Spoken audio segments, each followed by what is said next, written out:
Take your clothes off. Try it nice and slow. Let me look at you. Keep your eyes shut.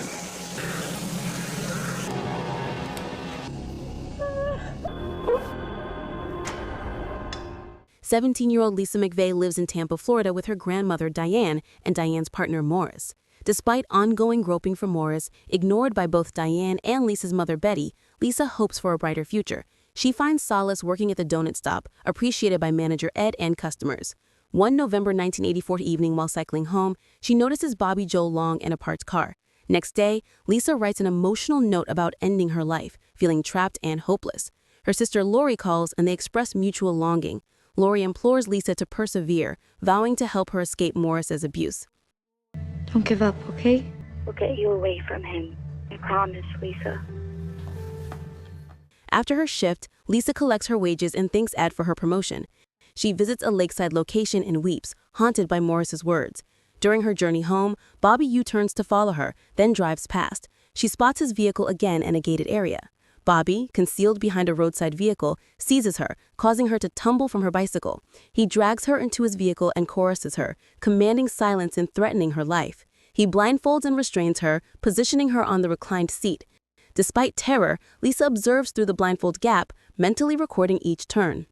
Bobby transports Lisa to his residence, where she glimpses him placing a firearm on a table. He keeps her restrained and blindfolded, continuing the coercion while threatening her.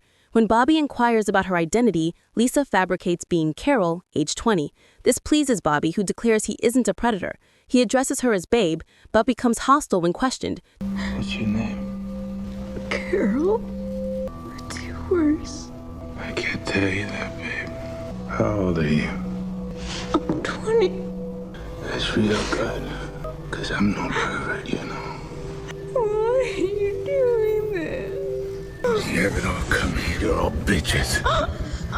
Diane files a missing person report, emphasizing Lisa has no history of running away. When Officer Givens notifies Betty, she dismissively suggests Lisa left because she's unappreciative, showing no concern.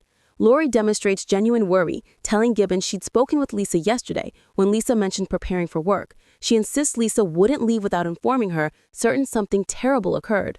Lisa employs psychological manipulation to gain Bobby's confidence, apologizing for women who've treated him poorly and complimenting his appearance while touching his face. He removes her restraints and provides food. Officer Lopez interviews Ed, who confirms Lisa's late shift ended after 2 a.m. Ed mentions her sadness and unexpected gratitude for a months-old promotion, causing both to consider possible self-harm. Upon viewing news about a missing teenager, Bobby becomes furious about Lisa's age deception. Lisa clarifies she's 19, turning 20 next week. She persuades Bobby to allow bath and privacy. Once alone, she removes her blindfold, secures the door, deliberately leaves fingerprints everywhere, and observes a pair of sneakers. Bobby grows enraged discovering the locked door and threatens to shoot her for outwitting him. Lisa diffuses the situation by offering to fetch water. As he escorts her to the kitchen, she covertly examines the apartment through her blindfold gap. While Bobby sleeps, Lisa attempts calling for help, but Bobby awakens and catches her. At gunpoint, Lisa pleads mercy, fabricating a story about contacting her ailing father, claiming she's his sole caregiver. When she emotionally says he reminds her of her good but undervalued father, Bobby calms and embraces her. Lisa strategically conceals a hairpin with hair strands beneath the bed. Lisa reframes their traumatic encounters as consensual, suggesting becoming his girlfriend if she can return home to care for her father. She insists she recognizes his good nature and his violence wasn't intentional. Bobby rests his head against her chest, expressing he enjoys their conversations. After hearing news about a serial killer terrorizing Tampa for 6 months, Bobby informs Lisa he must dispose of her. He forcibly moves her to his vehicle, remarking he shouldn't have kept her this long. When Bobby pauses at a gas station, Lisa tries escaping but is caught. When distracted, she bites her finger and smears blood onto the car seat. Bobby drives to an isolated wooded location with a large tree, holding a gun to her head. Hearing her tearful pleas to live, Bobby releases her, instructing her to describe him as black, short, and muscular. Though endured to remain motionless with her blindfold for 5 minutes, Lisa removes it instantly upon hearing him drive away, gazing at the tree in amazement. Lisa flees so rapidly that when Bobby glimpses her in his mirror and attempts pursuit, he cannot locate her. Lisa rushes into Diane's home reporting her abduction and assault, but they refuse to believe her. Despite Lisa's traumatized condition, Diane contacts Lopez claiming Lisa fabricated an abduction story.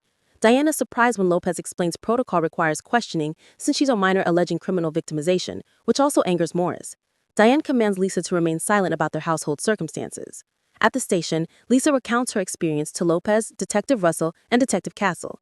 When she explains cooperating to survive, provides extraordinarily specific details, and mentions describing Bobby's face from touching it, though never seeing it, they dismiss her story as fabricated. An exasperated Lisa demands to know why nobody believes her. Lieutenant Dutton voices disappointment about lack of advancement in the serial killer investigation to the task force, including Sergeant Pinkerton, who leads the sex crimes division. Russell updates Lisa, who ceased communicating. When questioned about her skepticism, she characterizes Lisa's details as implausible, arguing they should focus on more significant matters than another runaway. Pinkerton reassures Lisa of his belief in her and commits to safeguarding her as his own child, earning her confidence. Hi, Lisa. I'm Detective Larry Pinkerton. I'm head of the sex crimes unit here. You think you can tell me what happened to you? This is a picture of my daughter, Sarah. I'd go to any length to protect her, and I'll go to any length to protect you.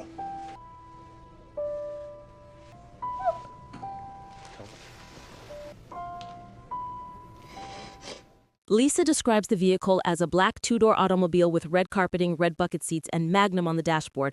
She offers comprehensive information about Bobby's residence and identifies him as a left-handed Caucasian male with sneakers bearing a kangaroo logo, narrow mustache, facial stubble, hair falling across his forehead, and closely set eyes. Pinkerton tells Russell Lisa's account contains too much specific detail to be false and directs her to arrange Lisa's medical examination and evidence collection. Lori discovers Lisa's ordeal and becomes distressed by Betty's indifference. Lisa collaborates with a forensic artist to create Bobby's visual representation. When Pinkerton reveals Morris refused consent for hypnosis, necessary to ensure no critical details are repressed, Lisa discloses their home situation, leading to Morris's apprehension. Pinkerton arranges for Sergeant McKinley to oversee Lisa's care, including psychiatric support, and commits to contacting her compassionate Aunt Carol and Uncle Jim in Titusville. Lisa tells Pinkerton she intentionally left forensic traces to ensure his capture. She specifies they departed at 3:13 a.m. and refueled 20 minutes later. Lisa recalls observing Bobby in his parked vehicle before her kidnapping. Pinkerton proposes Lisa's assailant may be their serial killer, based on profile similarities, and insists on FBI laboratory analysis. He relocates Lisa to a protected facility, requesting she maintain low profile.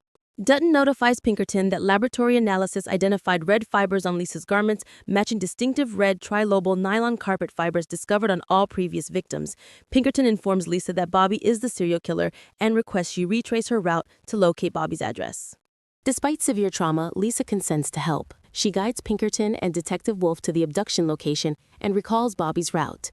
Lisa identifies the tree where Bobby released her, narrowing search to a 2-mile radius. During search operations, Wolf observes Bobby in his vehicle.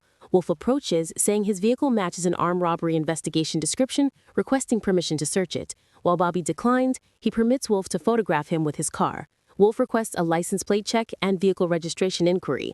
Lisa successfully identifies Bobby from a photo lineup, resulting in immediate arrest. Upon inspecting his vehicle and residence, police discover all forensic evidence Lisa strategically placed, amazed by her statement accuracy. Pinkerton notifies Lisa of Bobby's capture and praises her as a hero. The team applauds her for solving the case within 12 days. Before departing the safe house, Lisa discards her note about ending her life. Pinkerton expresses his desire for Lisa to enjoy the life she courageously fought for and extends an invitation to reside with his family, but Lisa graciously declines, maintaining professional and personal boundaries should remain separate. She reconnects with Uncle Jim and Aunt Carol, who express remorse for their unawareness. Before departing, Lisa embraces Pinkerton and thanks him for believing her. Thank you for believing me. We owe you everything.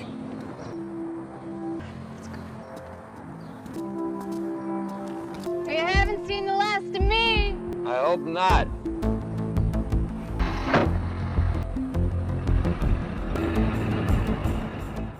Lisa establishes a fulfilling life with Aunt Carol, Uncle Jim, and Lori, composing a farewell letter to Betty, informing her she's finally achieved the improved life she'd always envisioned, the very life Betty insisted she'd never attain.